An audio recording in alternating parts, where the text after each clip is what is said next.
Halo semua, jumpa lagi dengan saya Depri Saipullah. Kembali saya bicara soal Timnas Indonesia karena ada hal baru yang mesti dibicarakan.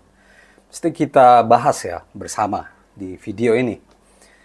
Yang saya soroti dalam pekan-pekan terakhir di Januari, eskalasi pemberitaan soal Timnas Indonesia, para pelatihnya begitu tinggi ya. Ya, kita tahu ada tambahan lagi Gerard van den Bosch, dan sekarang Erick Thohir sedang ada di Belanda dan mungkin pulang ke Indonesia dengan 4 pelatih asal Belanda, quadrik atau kuartet pelatih asal Belanda. Eskalasi pemberitaan juga terlihat kepada sosok Alex Pastoor, mantan pelatih Almere City. Ini sepertinya lebih dominan untuk dibicarakan di media-media Belanda ketimbang Patrick Kluivert. Ini semakin menunjukkan bahwa Alex Pastoor lah otak di Timnas Indonesia. Yang menarik, dalam sebuah wawancara dengan TV Belanda, dia mengatakan bahwa dia tidak fanatik dengan total football, walaupun basic dia adalah seorang pelatih Belanda. Tapi bagi dia, yang paling penting adalah bagaimana pemain memahami strategi. Kalau dia ingin menerapkan sebuah strategi, yang paling penting dia ingin para pemainnya mengerti dan juga dia melatih para pemainnya untuk melakukan strategi itu. Inilah yang menarik menurut saya ya, karena Alex Pastoor sepertinya tidak akan memaksakan apa yang selalu dipakainya saat sebelumnya dengan Almere City atau klub-klub lainnya di Belanda. Dia akan melihat kondisi bagaimana Timnas Indonesia, dan disitulah dia akan menerapkan strategi terbaik untuk 4 laga kualifikasi Piala Dunia 2026. Yang menarik juga dalam wawancara itu, Alex Pastoor menegaskan bahwa targetnya hanya ingin menang, apapun strateginya. Ya, inilah yang harus digarisbawahi, menang ya. Apapun strateginya. Dan dia tidak membantah kalaupun harus main dengan semua pemain bertahan, tapi asal menang, itu akan dilakukan ya, walaupun itu tak akan terjadi. Tapi begitulah kira-kira perumpamaannya gitu yang dia inginkan di Timnas Indonesia. Tentu ini membuat kita cukup senang ya, karena sebelum kehadiran 4 pelatih Belanda ini, kita tahu bahwa ada kekhawatiran kalau perubahan di Timnas Indonesia bisa merusak segalanya, bisa membuat semuanya kembali jadi dari nol gitu. Apa yang sudah diterapkan oleh Sintayong dan para stafnya di Timnas Indonesia sepertinya akan buyar lagi gitu dengan pemikiran-pemikiran baru.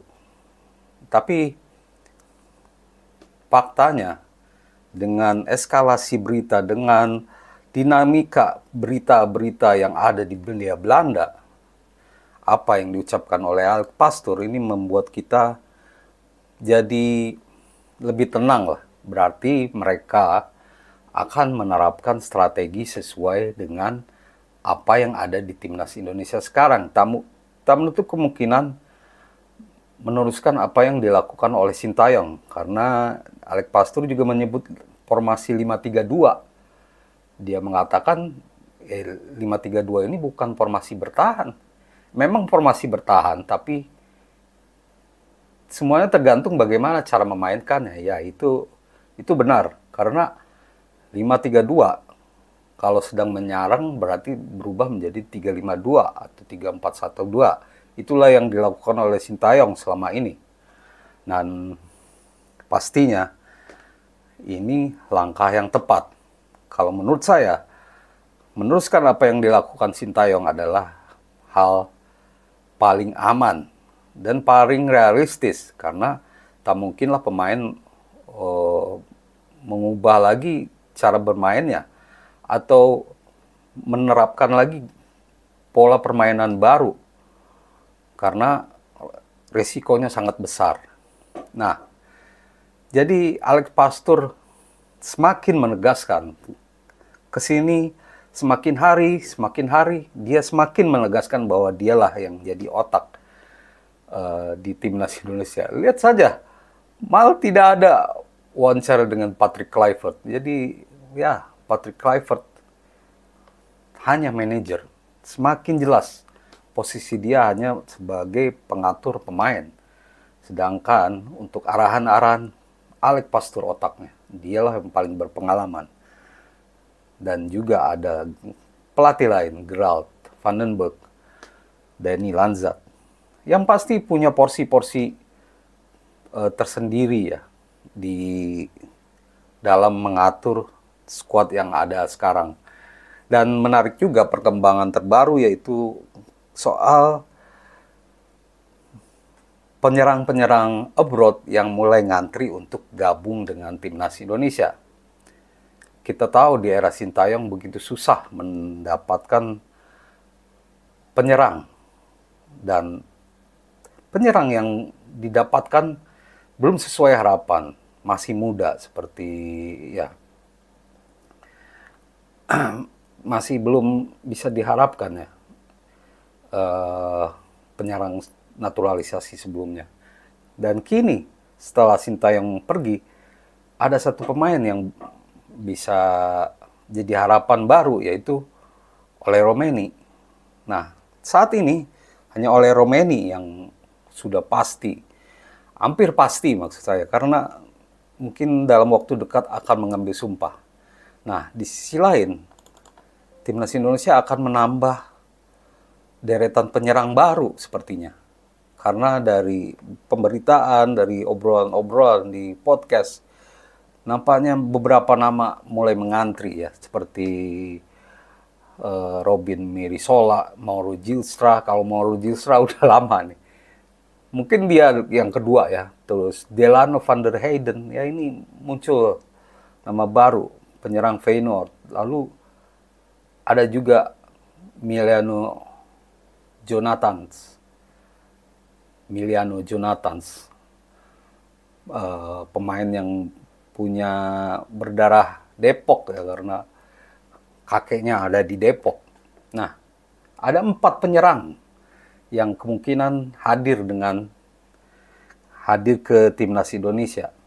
Ini kabar bagus buat kita, karena meskipun pertandingan tinggal 4 lagi, kita membutuhkan kepastian dalam lini serang, karena inilah yang hilang di era Sintayong ya. Tugas mencetak gol malah dilakukan oleh pemain-pemain lain. Pemain-pemain yang ada sekarang belum bisa mengemban tugas dengan baik. Ragnar Bangun sudah lumayan ya, cuman pemain lain belum bisa melakukan tugasnya dengan baik. Meskipun sudah mencetak gol, tapi tidak konsisten. Nah, dari semua nama yang ada belakangan muncul, Robin Mirisola, Delano van der Heyden, Mauro Gistra, semuanya menurut saya baik ya. Track recordnya dari statistiknya cukup baik. Miliano Jonathans memang belum mencetak gol dengan Utrecht ya sejak pindah ke tim senior. Tapi saat membela U21, dia sudah mencetak 11 gol dari 18 pertandingan dan 4 assist. Menarik juga, ditunggu Miliano Jonathans. Lalu ada juga Robin Mirisola. Ini bukan Belanda, tapi Belgia, yang dikabarkan punya darah Indonesia juga. Cukup prospektif. Yang kurang datanya mungkin Delano van der Heyden, ya. Penyerang Feyenoord U21. Tapi dia adalah U21 Feyenoord, salah satu tim kuat di Indonesia, di Belanda. Juara bertahan di Belanda. Jadi menurut saya ini berarti dia punya potensi untuk berkembang. Nah, kapan nama-nama ini gabung? Kita tunggu sampai Juni ya, Karena yang paling mungkin saat ini baru oleh Romeni, lalu Jairo Ridowal. Setelah itu belum ada lagi kepastian. Karena prosesnya harus cukup panjang, melewati beberapa proses gitu. Nah, itu kira-kira teman-teman update dari saya. Semoga menjadi informasi yang berguna untuk teman-teman semua. Terima kasih atas perhatiannya dan salam olahraga.